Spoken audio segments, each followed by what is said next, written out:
और आज के हमारे अगले वक्ता अनीसा मदान दीदी को, है ना, आप देहरादून से हैं, उनके लिए 4 लाइन में कुछ कहकर उनको आमंत्रित करती हूँ। दीदी ध्यान से सुनिएगा, खुश हो जाएंगे।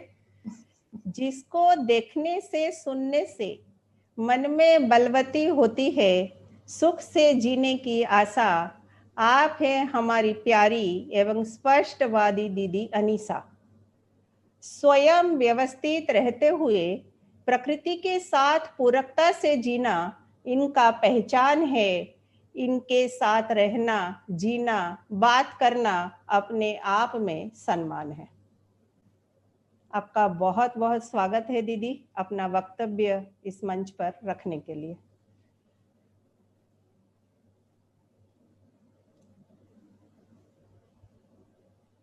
अनीसा दीदी। हाँ जी। सभी को नमस्ते। थैंक यू शालू दीदी, इतने इंटरेस्टिंग वर्ड्स मेरे लिए बोलने के लिए। सभी को नमस्ते। स्तुषी के इस प्रोग्राम को ऑर्गेनाइज करने में जितने भी लोगों का, बहनों का योगदान रहा, उन सबको शुक्रिया। मुझे मंच दिया अपने को एक्सप्रेस करने के लिए, उसके लिए भी धन्यवाद। उन सब छोटे बड़ों के प्रति भी कृतज्ञता और शुक्रिया जिन्होंने मेरे समझने में मेरा सहयोग किया है। अम्बा दीदी के साथ साथ बाबा जी के पूरे परिवार को नमन और कृतज्ञता। और last but not the least, Baba ji को तहे दिल से याद करते हुए और उनके प्रति कृतज्ञता महसूस करते हुए मैं अपनी बात को आगे रखती हूँ। जैसे कि शालू दीदी ने शेयर किया कि आज का हमारा टॉपिक है परिवार मूलक स्वराज व्यवस्था के संदर्भ में नर नारी में समानता। मैं ये एक्सप्लोर करने की कोशिश कर रही हूँ कि क्या नर नारी में असमानता है तो क्या है, इसको कैसे देखा जाए, एंड अगर अगली जनरेशन के माइंड में शिफ्ट लाना है तो हमें क्या करना शुरू करना होगा। जो पीढ़ियों से हमारे अंदर कूट कूट के डाला जाता है, जो हम हर जगह अपने आसपास देखते ही हैं, चाहे वो बुक्स हो, फिल्में हो, चाहे समाज हो, परिवार हो, या चाहे पति में हो या पत्नी में हो, ये सब हमारे अंदर, हमारे यानी मानव के अंदर इतने डीप चला गया होता है कि औरतें एक टाइप का ही काम कर सकती हैं और आदमी एक दूसरे टाइप का ही काम कर सकते हैं। आदमी रो नहीं सकते, किचन में जाना तो बिल्कुल ठीक नहीं है, घर में कपड़े समेट के वो नहीं रख सकते। और ये सिर्फ अनएजुकेटेड या छोटे शहरों के लोगों की बातें नहीं हैं। हमारे एक मित्र हैं, आईआईटी के टॉपर हैं, एंड जब हम यूएस में रहते थे तो उनके क्योंकि यूएस में कोई सहयोगी नहीं होते, तो पति पत्नी मिलके ही सारा काम करते थे। 2 छोटे बच्चों को देखना, घर में बर्तन सफाई वगैरह, खाना बनाना वगैरह सब। लेकिन उनके जब पेरेंट्स आने वाले थे, पढ़े लिखे पेरेंट्स जो प्रोफेसर्स थे कहीं, वो आने वाले थे उनको यूएस में विजिट करने के लिए, तो उन दोनों पति पत्नी ने तय किया कि अब भैया जो हैं वो बर्तन नहीं धोएंगे और किचन में काम नहीं करेंगे, क्योंकि उनकी माताजी और पिताजी को ये पसंद नहीं था कि उनका बेटा यानी कि लड़का कोई किचन में काम करे। एनीवे, और औरतों की भी हालत कोई अलग नहीं है ना। औरतें बाहर का काम नहीं कर सकती, मनी नहीं मैनेज कर सकते, एंड इसके लिए तो आप सबके पास पर्सनली खूब सारी एग्जाम्पल्स होंगे। तो चाहे आदमी हो या औरत हो, दोनों ही कौन सा अभी तक परफेक्ट स्टैंडर्ड ऑफ ह्यूमन होने का प्रमाण दे पाए हैं। सही मानव की तरफ जीना तो दोनों को ही नहीं आया अभी तक। ध्यान से देखेंगे तो जीने के लिए, व्यवस्था के लिए, मानव परंपरा के आगे बढ़ने के लिए दोनों की ही आवश्यकता है। सोच के देखिए, अगर धरती पे सिर्फ औरतें ही हों तो क्या होगा, या सिर्फ आदमी ही हो तो क्या होगा। नेक्स्ट जनरेशन आने की कोई संभावना नहीं है, और कुछ देर में सब समाप्त हो जाएगा, तो हम जो परंपरा की बात कर रहे हैं उसकी भी कोई गुंजाइश नहीं है। सृष्टि में दोनों लिंग की अपनी जगह है, दोनों ही एक दूसरे के पूरक हैं। ये हम कई पेड़ पौधों, जानवरों में भी देखते हैं। यहीं से शरीर बनने का कार्यक्रम शुरू होता है। ये एक सृष्टि का ब्यूटीफुल डिजाइन है नेक्स्ट जनरेशन के आने के लिए, शरीर की परंपरा बनने के लिए, व्यवस्था बनने के लिए। मानव इकाई में ब्यूटी यह है कि शरीर की परंपरा बनने के साथ साथ संस्कार की भी परंपरा बनने की संभावना है। इनफैक्ट सही तरीके से या गलत तरीके से अभी तक की मैनकाइंड की यात्रा से ये ऑब्वियसली दिखता ही है। अब मानव तो शरीर और जीवन की अविभाज्य इकाई है, एंड शरीर की परंपरा बनाए रखने के लिए तो नेचर में परफेक्ट डिजाइन बना ही हुआ है, लेकिन जीवन में समझ की, ज्ञान की परंपरा बनने का और फिर उसके अकॉर्डिंग मानव को व्यवस्थित तरीके से जीने का, परिवारों में, समाज में, नेचर के साथ, ये तो अभी हुआ ही नहीं है। एंड अभी तक ये स्ट्रगल रही कि ये होगा कैसे, मानव का व्यवस्थित होके विदाउट एनी कॉन्फ्लिक्ट जीना होगा कैसे, एंड क्या मानव विदाउट कॉन्फ्लिक्ट जी भी सकता है? कई लोगों का कहना है ये पॉसिबल ही नहीं है, एंड इस कॉन्फ्लिक्ट के बहुत समीक्षा होती ही आई है फॉर इयर्स, अभी भी चली रही है। So now we have a proposal which is telling us कि जो चीज जैसी है उसे वैसे ही देखा जाए, समझा जाए, एंड जो सृष्टि के नियम हैं उनको पहचाना जाए और उसके अकॉर्डिंग जिया जाए। इन दैट कॉन्टेक्स्ट अगर हम देखते हैं तो मानव जाति एक है, इसमें दो लिंग हैं, हेंस शरीर रूप में दोनों भिन्न हैं, बट जीवन रूप में तो समान है। जीवन का कोई जेंडर नहीं होता है। Now what that translates two is कि इसका मतलब ये कि हमारा शरीर अलग अलग बने हुए हैं ताकि हम आगे की शरीर परंपरा एस्टैब्लिश कर पाए। एंड जीवन के लेवल पे देखेंगे तो हम सब, स्त्री हो या पुरुष, सब कुछ समझ सकते हैं। जो भी इस यूनिवर्स में समझने के लिए है वो सब, एंड उसको समझने के बाद आराम से व्यवस्था में ठीक से जी सकते हैं। स्त्री हो या पुरुष, जीवन रूप में यानी कि एक गठन पूर्ण परमाणु के रूप में दोनों सेम है।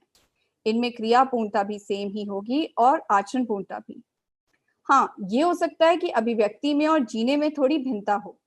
भाई अब शरीर की कुछ मर्यादा तो होगी ही ना। अपने पीरियड्स के वक्त औरतों को थोड़ा आराम ज्यादा करना पड़ता है। प्रेगनेंसी के टाइम पे भी उनको कुछ टाइम के लिए शरीर का अलग टाइप से ध्यान रखना होगा। अब ये तो आदमी नहीं कर सकते। एंड ये अभिव्यक्ति या जीना तो किसी प्रयोजन के अर्थ में ही होगा, एक लक्ष्य के अर्थ में ही होना होगा। इनफैक्ट दोनों ही लिंग के बीच कोई कंपटीशन नहीं है, दोनों की अपनी अपनी स्ट्रेंथ है, एंड जो एक में है वो दूसरे में नहीं का मतलब ये नहीं कि वो दूसरे की कमजोरी है। वो एस्पेक्ट लाइफ का शायद दूसरे जेंडर ने सिर्फ निखारा नहीं है या उसकी जरूरत ही नहीं पड़ी अभी तक। क्या पैंट पहन के और अथॉरिटेटिव आवाज में बोलने से मैं आदमी जैसी हो जाऊंगी, और क्या खाना बना लेने से और सॉफ्टली बोलने से वो औरत जैसे हो जाएंगे?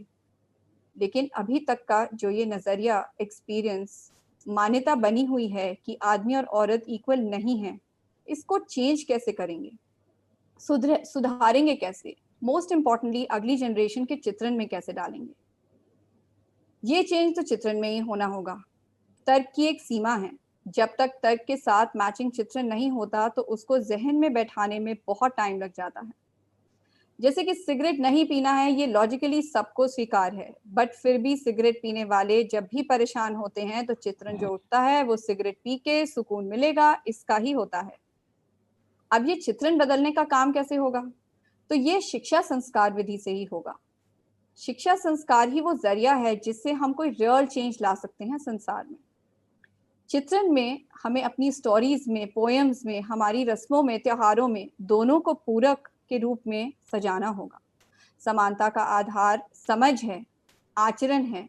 ये किस्से कहानियां संवादों में बुनना होगा। फाइनली जब अस्तित्व जैसा है उसको वैसे ही समझ जाएंगे, उसके आधार पर मानव क्या कैसे है इसको समझ जाएंगे, मानव का प्रयोजन कैसा है इसको समझ जाएंगे, तो ये नर नारी वाली बात बीच में आएगी ही नहीं। शायद एक समय आए when we look back and be surprised कि हम कभी आदमी औरत में भेदभाव भी करते थे। इसी आशा के साथ मैं अपनी बात खत्म करती हूँ। मुझे सुनने के लिए धन्यवाद, शुक्रिया, थैंक यू। वंडरफुल। क्या ऐसा नहीं हो सकता कि आप बोलते रहो और हमारे जो श्रोता हैं वो सुनते रहे? दीदी नमस्ते, बहुत ही बढ़िया रहा। आपने बहुत अच्छे से कुछ अपनी बातें रखी कि कथा, कहानी, कविता और वातावरण से ये सारे बात हमारे गहराई तक उतर गया है। आपने दो कल्पना बहुत अच्छी करवाई कि अगर धरती में सिर्फ नर हो या सिर्फ नारियां हो तो क्या होगा। बहुत ही भयावह कल्पना है। दूसरा, आपने बहुत सुंदर कल्पना करवाई कि कितना अच्छा होगा जब हम ये बात करेंगे कि कभी हम ऐसा सोचते थे, कभी हम ब्लैक एंड व्हाइट टीवी के सामने बैठकर रामायण देखा करते थे, कभी हम नर नारी असमानता के ऊपर गोष्ठी किया करते थे, और आज नर नारी में समानता है। उस दिन की हम सब उम्मीद करते हैं कि इस शरीर यात्रा में देखकर ही जाएंगे। और इस कड़ी को आगे बढ़ाते हुए शीला दीदी को मैं आमंत्रित करूंगी। उनके बारे में मैंने बढ़िया से 2 लाइन कुछ लिखा है, जो शीला दीदी सुनकर निश्चित रूप से खुश भी होंगे। शीला गोपाला के नाम से, शीला गोपाला के नाम से आप जानी जाती हैं। वैसे तो आप में अनेक गुण हैं, पर हम सबके बीच आप मध्यस्थ बहन की नाम से पहचानी जाती हैं। हम शीला दीदी को मध्यस्थ बहन कहते हैं। अंग्रेजी भाषा में आप निपुण हैं। हर छोटी छोटी व्याकरण की गलती को ध्यान देख के ठीक करना आपका और एक विशेष गुण है। शिक्षा संस्कार को समर्पित है इनका जीवन। ऐसी प्रतिभाशाली बहन को हम सबका नमन के साथ अभिनंदन। प्लीज वेलकम टू शीला दीदी। बहुत बहुत धन्यवाद शालू दीदी। मेरी जो रेड पेन वाली आदत है वो सुशी में भी पहुंच गई है। रेड पेन लेके मैं सबकी सब सारे स्पेलिंग मिस्टेक्स, ग्रामर मिस्टेक्स करती रहती हूँ। ये मेरी एक कमी भी है और कहीं कहीं काम भी आ जाती है। तो धन्यवाद।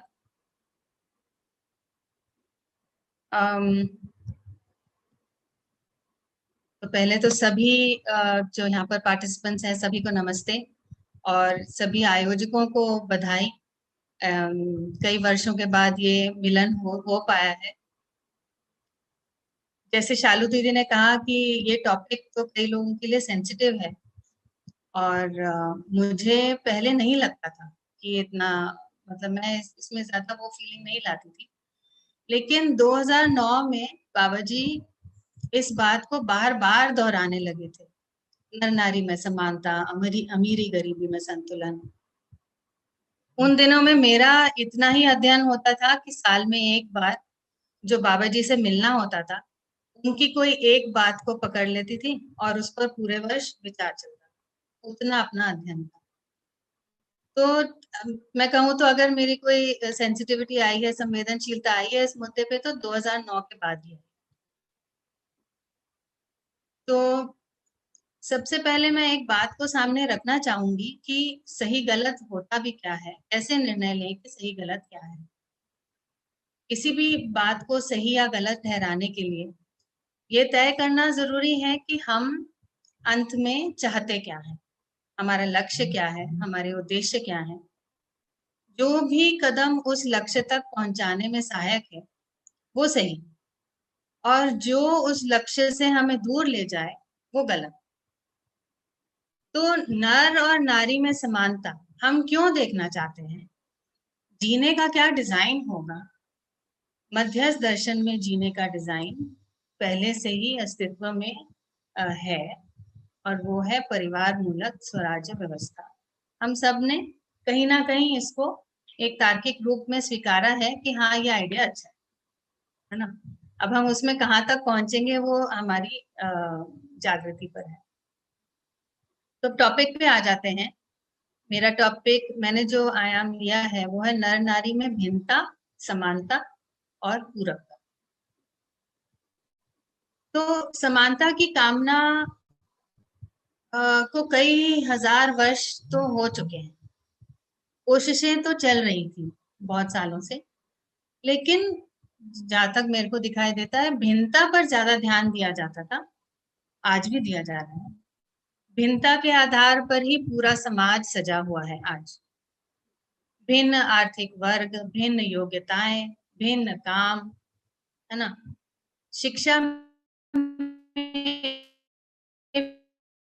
भी भिन्नता पर ही ज्यादा ध्यान दिया जाता है। जैसे मैं उदाहरण के लिए देखें तो साइंस में हम पूछते हैं what is the difference between A and B, है ना। बायोलॉजी में हम विभिन्न प्रजातियों के बारे में पढ़ते हैं, और फिजिक्स में हम विभिन्न परमाणुओं के बारे में पढ़ते हैं। तो और उनके बीच में खूब विभिन्नता दिखती है, काफी इंटरेस्टिंग भी लगता है। हर तरफ अप्रोच भिन्नता को देखने की है, ना कि कॉमनैलिटीज को देखना या किसी पैटर्न को देखना। भिन्नता में कोई प्रॉब्लम नहीं है, विश्लेषण की शक्ति बढ़ती है उससे, तार्किक शक्ति बढ़ती है उससे, लेकिन केवल भिन्नताओं को देखने में प्रॉब्लम है। मेरे अनुसार केवल भिन्नताओं पर ध्यान न देकर समानताओं पर और पूरकता, उपयोगिता पर ध्यान देने से एक व्यवहारिक और कंप्लीट पिक्चर बनता है, जिसमें फिर हम अपना रोल देख पाते हैं। केवल भिन्नता से हम फैसिनेट होते हैं, है ना, वाह कितना सारा है हमारे पूरी प्रकृति में, कितना है ना। तो लेकिन करना क्या है ये नहीं समझ में आता। बाबा जी ने भी इसी पर ध्यान दिलवाया है और चेतना विकास मूल्य शिक्षा में भी भिन्नताओं पर कम और समानताओं और पूरकता पर ज्यादा ध्यान दिया गया है। अब हम सोचे भौतिकवादी शिक्षा में से गुजर कर, जो कि भिन्नता पर ज्यादा ध्यान देता है, बच्चे जब परिवार में जीते हैं तो उन्हें भूमिकाओं की भिन्नता दिखती है, प्रयोजन नहीं दिखता। जॉब करने जाते हैं तो भिन्न आर्थिक वर्ग दिखते हैं, जाति दिखता है, धर्म, संप्रदाय, आयु, पद, नर नारी, ये सब दिखता है, पर पूरकता, उपयोगिता, आवर्तनशीलता पर ध्यान नहीं जाता। नर और नारी के संदर्भ में देखें तो उनमें भी भिन्नता है, ये तो स्वीकार होता है, लेकिन भेदभाव स्वीकार नहीं होता। ये बात मैं पहले भी कह चुकी हूँ, है ना। भेदभाव तो नहीं स्वीकार होता है, इससे परिवार में, दोस्ती में, कार्य के क्षेत्र में कॉन्फ्लिक्ट आता है और टूटन होती है। बट ऐसे ही हमने नर और देखते देखते मानव जाति ने आज तक भेदभाव ही किया है, और हम कभी शिकायत किए, कभी हंसी मजाक किए, क्योंकि समानता का कोई ऐसा सार्वभौम सार्वकाल आधार हमें नहीं मिला था। मध्यस्थ दर्शन से हमें समानता का आधार मिला है। हम मानव हैं, मानव जाति एक है, अस्तित्व में व्यवस्था है, और अस्तित्व में ही हमारी भूमिका ज्ञानावस्था की इकाई होने के आधार पर है। हम सीखने, सिखाने, समझने, समझाने वाली इकाई हैं। हम सबकी क्षमता समान है, योग्यता पात्रता भिन्न है। तो शॉर्ट में तो महिलाएं और पुरुष दोनों को ही स्वयं को मानव के रूप में देखने की जरूरत है। ये बात आज कई संदर्भों में आएगा ही, इसमें मैं बहुत डिटेल में नहीं जाना चाहती हूँ। उनको जरूरत है ताकि दोनों ही अपने सीमित दायरों में से निकलकर और अपनी योग्यता पात्रता को बढ़ाते हुए पूरी क्षमता को पा सकें। परिवार के हर सदस्य को जब तक अपने प्रतिभा को बढ़ाने का प्रोत्साहन, तब तक परिवार वैर विहीन और श्रेष्ठ और नेष्ठ, मतलब वैर सहित और श्रेष्ठ और नेष्ठ के चक्कर में वैर से मुक्त तो नहीं हो पाए। अपनी क्षमता और अपनी भूमिका को पहचानने की तृप्ति को अनुभव करना अब हमारे अपने हाथ में है। इस विश्वास से ही हम एक दूसरे के पूरक हो सकते हैं, तभी संतुलित परिवार बन सकता है, तभी अभयपूर्ण समाज बन सकता है, जो हमारा लक्ष्य था कि परिवार मूलक स्वराज्य व्यवस्था हो। अब इसको कैसे करें? मानव की एक मौलिकता है, उसे जब से हम लोगों ने, मैंने सुना और उसका अध्ययन किया और स्वीकारा, तब से जब भी दूसरे को मानव के रूप में देख पाई, तब विचार और व्यवहार संतुलित रहा। अस्तित्व में व्यवस्था के अर्थ में नर और नारी भी दो तरह के शरीर रचना है, जो व्यवस्था को बनाए रखने के लिए हैं। इसके आधार पर संतुलित व्यवहार हो सकता है। अस्तित्व मूलक व्यवस्था में मानव की मौलिकता को स्वयं में, परिवार की चर्चाओं में, जीने में, शिक्षा में और संविधान में, है ना। इन सब में जनवाद की आवश्यकता है। दूसरा, अस्तित्व मूलक व्यवस्था में मानव की मौलिकता को स्वयं में ये वाली बात हो चुकी है। यदि हम स्वयं, लास्ट में, यदि हम स्वयं को मानव भी नहीं देख पा रहे हैं, नारी ही मानते हैं, स्त्री ही है मुंह में, जैसे मैं अपने आप को आइडेंटिफाई करती हूँ, मैं स्त्री हूँ, मेरे को पता है ना।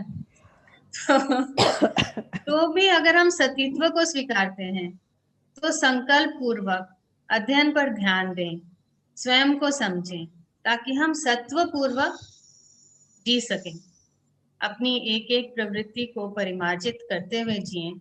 यही मुझे लगता है सस्टेनेबल है। आज की डेट में यही करने लायक काम है।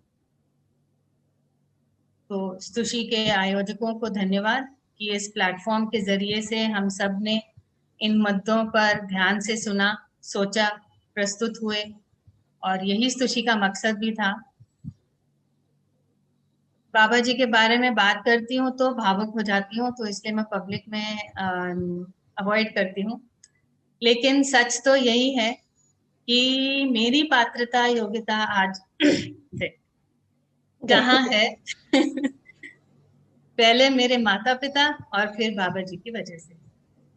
नर नारी में समानता की आवश्यकता और संभावना को स्वीकारना उन्हीं की वजह से। धन्यवाद। अभी हमारे साथ हैं दृष्टा गोपाला। इनके लिए मैंने बढ़िया से 4 लाइन लिखा है। दृष्टा बेटा ध्यान से सुनना। आप हमारे युवा वक्ता हैं, अपनी उम्र से आप कहीं ज्यादा समझदार हैं, तर्क संगत आप संवाद करते हैं, मानव शरीर विज्ञान के साथ मध्यस्थ दर्शन का बारीकी से अध्ययन करते हैं। आपके साथ चर्चा से किसी का भी मन कभी भी नहीं भरता। आप है यथा नाम तथा गुण, नाम है आपका दृष्टा। तो इसी के साथ दृष्टा गोपाला बेटा जी का इस मंच पर बहुत बहुत स्वागत है और उनको सुनने के लिए हम सब बहुत ज्यादा उत्सुक हैं।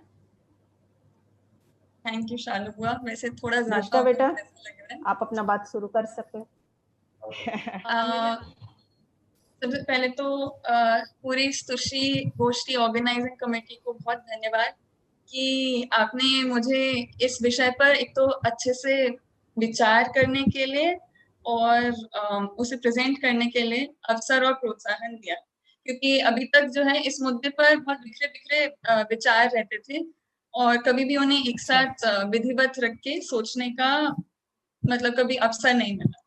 और एक और बात मैं अभी मेंशन कर देना चाहती हूँ कि मैं ना अपनी स्क्रिप्ट मैंने लिखी है उस पर स्टिक करूंगी, क्योंकि वैसे विचार तो बहुत सारे हैं लेकिन जब मैं उसमें चले जाती हूँ तो बहुत टाइम एक्सटेंड हो जाएगा।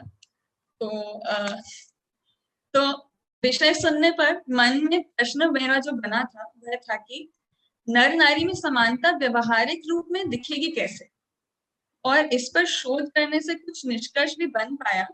और वो निष्कर्ष तो काफी साधारण है, काफी लोगों ने उस पर बात ऑलरेडी करी भी है, लेकिन मेरे को जो उस तक पहुंचने में जो जर्नी रही वो काफी यूजफुल रही, तो मैं वो जर्नी आप सबके साथ शेयर करना चाहूंगी यहाँ।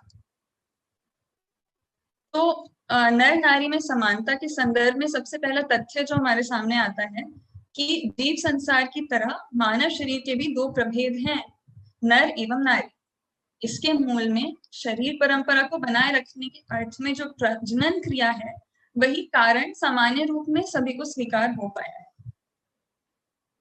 बहुत ही साधारण बात, लेकिन साथ एक समस्या आ जाती है और ये है कि इन शारीरिक भिन्नताओं के आधार पर मानव के प्रत्येक समुदाय में किसी न किसी रूप में स्त्री पुरुष के बीच में असमानताएं और भेदभाव होते ही रहा, जिसमें प्रमुख रूप से स्त्रियों पर पुरुषों का वर्चस्व रहा। साथ में दमित वर्ग जैसे जो कि स्त्री रहे, उनको यह भेदभाव अस्वीकार भी होता रहा, अन्याय जैसा लगा और ऐसी आवाजें आती रही। यह समस्या किन किन आयामों में रही इस पर औरों ने भी बात रखी है और भी शायद आगे रखेंगे, उसमें मैं डिटेल में नहीं जाऊंगी। उन्हें कुछ तथ्य यहाँ पे साथ में आंकड़े और फैक्ट्स लगाए हुए हैं। मोटा मोटा आर्थिक एवं निर्णयन क्षेत्र में महिलाओं की भागीदारी कम रहती आई और इससे संबंधित अनेक प्रकार की समस्याएं उत्पन्न होती रही। इससे संबंधित एक तथ्य ये भी कि यूएनडीपी यानी यूनाइटेड नेशंस का जो डेवलपमेंट प्रोग्राम है, उन्होंने भी महिलाओं की निर्णय प्रक्रिया में भागीदारी को बढ़ाना मानवीय समानता के लिए एक मौलिक चुनौती के रूप में स्वीकारा है। क्योंकि अभी भी नारियों को देखें तो वो इंस्ट्रक्शंस को एग्जीक्यूट करने के रोल्स में तो आ गई हैं, बढ़ गई हैं उनकी पोजीशंस, लेकिन जो डिसीजन मेकिंग पोजीशंस हैं उसमें अभी भी बहुत माइनॉरिटी के रूप में ही दिखती हैं। इस भेदभाव की समस्या का समाधान ढूंढने के लिए 3 बिंदुओं पर स्पष्टता पाना मुझे जरूरी लगा। पहला, नर नारी में समानता का सूत्र क्या है। दूसरा, जो भिन्नताएं हैं उनकी वास्तविकता में कितना विस्तार है और क्या सीमा है, क्योंकि इस पे हमारी सबकी कुछ ना कुछ मान्यता तो रहती है। और तीसरा, समानता की अपेक्षा ये जो एक तरफी भिन्नताओं का अधिमूल्यन होते रहा और इतने सार्वभौम रूप से प्रचलित हो गया, ये ऐसा क्यों हुआ। यह अनुमान बना कि शायद इन बिंदुओं पे शोध करने से नर नारी में समानता का व्यवहारिक स्वरूप थोड़ा स्पष्ट हो जाएगा। तो पहले बिंदु पे आते हैं, तो नर नारी में समानता का क्या सूत्र है। ये हम सभी में सूचना पूर्वक स्वीकार हो पाया है कि प्रत्येक मानव ज्ञानावस्था की इकाई है, यानी वह जीवन शरीर का संयुक्त रूप है जिसमें जीवन प्रधान है, और साथ में मानव जो है वो सुखधर्मी है, और मानव लक्ष्य समाधान, समृद्धि, अभय, सहस्तित्व सभी के लिए समान है। इससे यह ध्यान गया कि जो हर नर नारी है इससे यह ध्यान गया कि हर नारी की प्यास सुख है, और सुख यानी समाधान, और समाधान यानी व्यवस्था। व्यवस्था जो कि हर व्यक्ति, हर मानव अपने जीवन के हर आयाम, चारों आयाम, पांचों स्थिति में प्रमाणित करना चाहता है। प्यास जन्म से रहती है, और इसके लिए ये प्रमाणित हो पाने के लिए ज्ञान संपन्नता यानी दृष्टा पद प्रतिष्ठा आवश्यक है। ये भी हमारे को सूचना मिलती है। फिर आते हैं हम लैंगिक भिन्नताओं के विस्तार पर की वास्तविकता पर। नर नारी के रिप्रोडक्टिव सिस्टम एवं स्केलेटल स्ट्रक्चर में भिन्नताओं के बारे में तो हम स्कूल से ही पढ़ते आते हैं। इनके अलावा देखें तो कुछ रिसर्च जब स्पोर्ट्स ट्रेनिंग को लेके हुआ, उनकी मेडिकल रिसर्च जब सेक्स डिफरेंसेस को देखने गया, तो पाया कि जो स्त्री और पुरुषों को जब समान तरह की स्ट्रेंथ ट्रेनिंग मिलती है तो उनमें जो चेंजेस आते हैं, जो इम्प्रूवमेंट्स आते हैं, वो लगभग बराबर ही आते हैं। जो माइनर डिफरेंसेस आती है वो बहुत ही नेग्लिजिबल है। तो ये एक चीज मिली। और दूसरा आता है बिंदु मानव के ब्रेन के डिफरेंसेस पे। तो इस पे मेरा जो रिसर्च रहा वो काफी भिन्न रहा अंजलि दीदी से, उसके ऊपर लेकिन मैं डिटेल में नहीं जाऊंगी, मैं अपना भी ऐसे प्रेजेंट कर रही हूँ कि ये पता चला कि मेधस की जब बात करते हैं तो मानव, नर और नारी मेधस में भिन्नताएं हैं, और वो भिन्नताएं होने के कारण 2016 में जो नेशनल इंस्टीट्यूट ऑफ हेल्थ है यूएसए का, उन्होंने निर्देश जारी करा कि सभी शोधार्थी इन भिन्नताओं को ध्यान में रख के अब से शोध करें, क्योंकि अभी तक जो सारे शोध होते रहे वो मेल सैंपल्स पे ही होते रहते थे। मेधस में भिन्नताओं के आधार पर मानव एवं जानवर दोनों में ही अब दोनों लिंग में कुछ भिन्न भिन्न बौद्धिक कुशलताएं भी शिशुअवस्था से देखने को मिलती हैं। इसके ऊपर भी काफी रिसर्च बहुत सालों से, मतलब 20 सालों से होता आया है।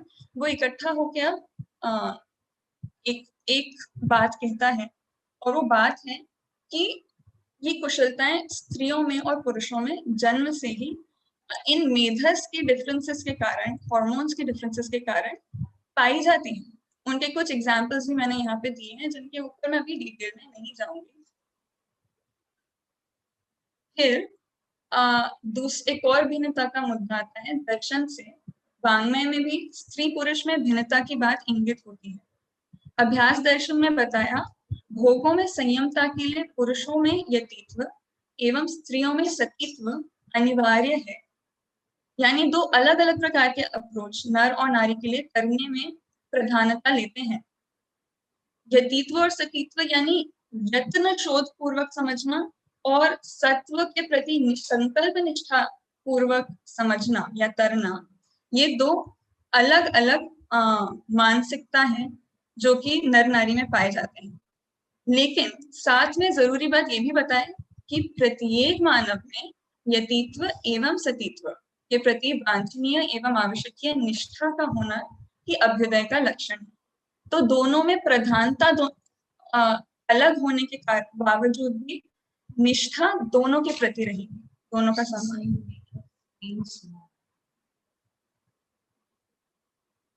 सामान्यतः मानी हुई भिन्नताओं की सीमा के रूप में माता और पिता की स्वाभाविक टेंडेंसीज को लेकर शोध से पता चला कि हालांकि जानवरों में और सामान्य दाम्पत्य में माँ में पोषण और पिता में संरक्षण संबंधी ब्रेन रीजन ज्यादा एक्टिवेट होते हैं, लेकिन जब यही रिसर्च पिताओं के साथ भी की गई तो किसी कारण से जब दिख रहा है क्या स्क्रीन पूरा का पूरा? मैं इसी फॉर्म में कर लूंगी।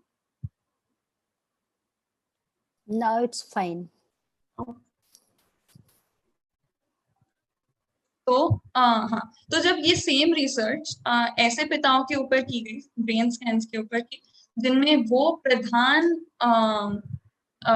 अभिभावक थे, तो पाया गया कि उन ऐसे पिताओं में दोनों तरह के ब्रेन रीजन एक्टिवेट हो जाते हैं, जो कि सामान्यतः नहीं होते और जानवरों में तो बिल्कुल भी नहीं होते। तो ये भी एक ध्यान रखने वाली एक मुद्दा मिला, जिससे पता चला कि जेंडर रोल को लेके मानव में कोई हार्ड एंड फास्ट रोल नहीं है।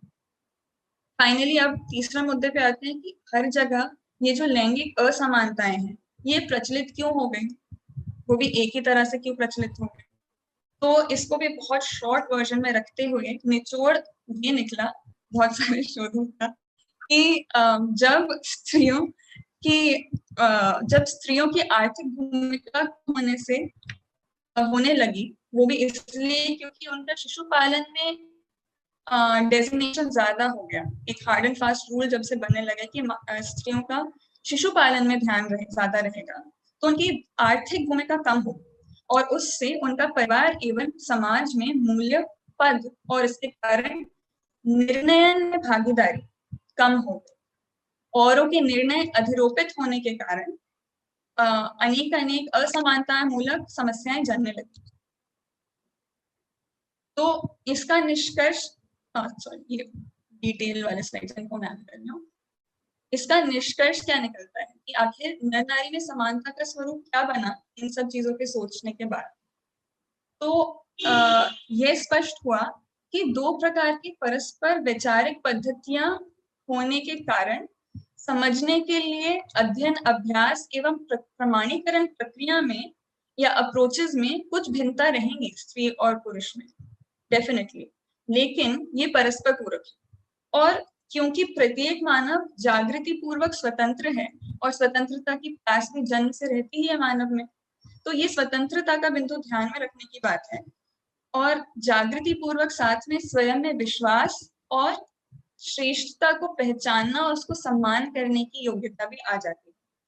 और इसीलिए अब जब पति पत्नी इन दोनों अप्रोचेस को लेके एक साथ बात करेंगे और निर्णय प्रक्रिया में इक्वल्स की तरह भागीदारी करेंगे, तो एक मन दो शरीर के रूप में निर्णयों में एक रूपता आ पाएगी और सहजता पूर्वक वो स्वीकार भी पाएंगे उन निर्णयों को, रादर देन वो किसी ना किसी के द्वारा अधिरोपित होना या कॉम्प्रोमाइज के द्वारा निकल पाना। ये स्पष्ट होता है। ये फाइनली जो निचोड़ निकला इस पूरे प्रोसेस का ये हुआ कि दो प्रकार की परस्पर पूरक वैचारिक पद्धतियां होने के कारण समझने के लिए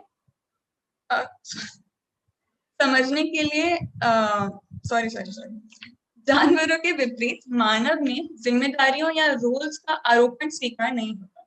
जानवरों में ये सारे rules hard and fast rule के रूप में डिवाइडेड रहते हैं, मेल्स का ये, फीमेल्स का वो अलग अलग, लेकिन मानव में ये स्वीकार नहीं होता। और यहाँ पे जिम्मेदारी समझने के आधार पर स्वीकार होने से वहन होती है।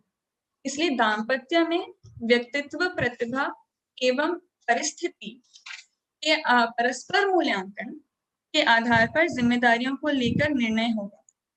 इस निर्णय में एकरूपता केवल ज्ञान संपन्नता के आधार पर ही आ सकती है और यही न्याय भी है, क्योंकि सबसे ज्यादा डिफिकल्टी आजकल मानव में अभी तक मानव में जो आई है वो निर्णयों में एक रूपता, स्पेशली जब वो निर्णय किसी ऐसी चीज को लेके हो जिसमें दोनों का बराबर स्टेक हो, उस ऐसे में एक रूपता आने में, बिना कॉम्प्रोमाइज के, बिना एक दूसरे पे हावी हुए ऐसे निर्णयों पर आ पाने में मुश्किल रहती है। और उसके पीछे ज्ञान के अभाव के लंबी चेन ऑफ कॉजेशन है। तो ऐसा समझ में आता है कि परिवार ही संस्कार और प्रमाण की स्थली है और साथ में सामाजिक व्यवस्था की भी मूल इकाई परिवार ही है। तो इस रूप में अगर परिवार में नर नारी में असमानता स्थापित हो सकती है तो वो समाज के लिए भी ऐसी समानताओं को आने के लिए एक आधार बन जाती है।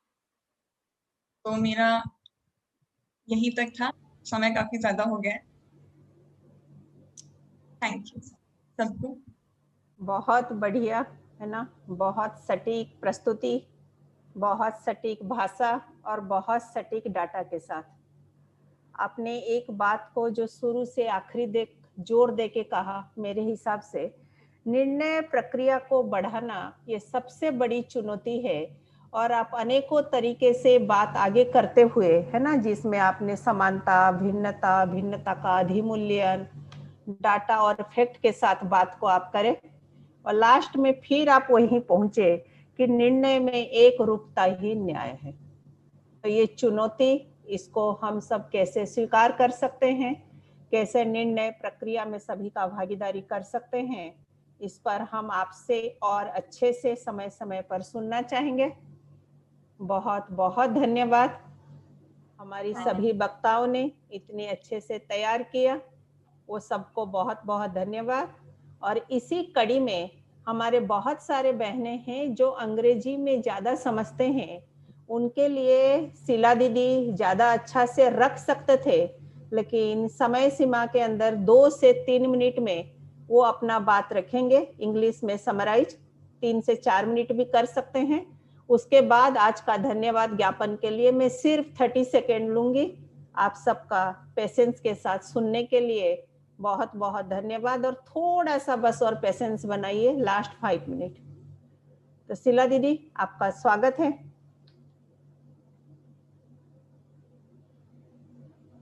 आप म्यूट हैं शीला दीदी। ओके जी, अब मेरी आवाज आ रही है? जी आ रही है। तो हाँ जी, सबने बहुत अच्छे से सुना है। कमेंट्स को देखकर तो ऐसे ही लग रहा है।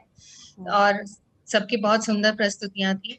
क्योंकि समय का अभाव है तो मैंने नोट्स तो सबके बनाए थे, लेकिन अगर मैं 2-3 मिनट में बोलूं तो कॉमन जो बातें हैं उनको मैं रख सकती हूँ। Oh yes, I have to speak in English. So yes, so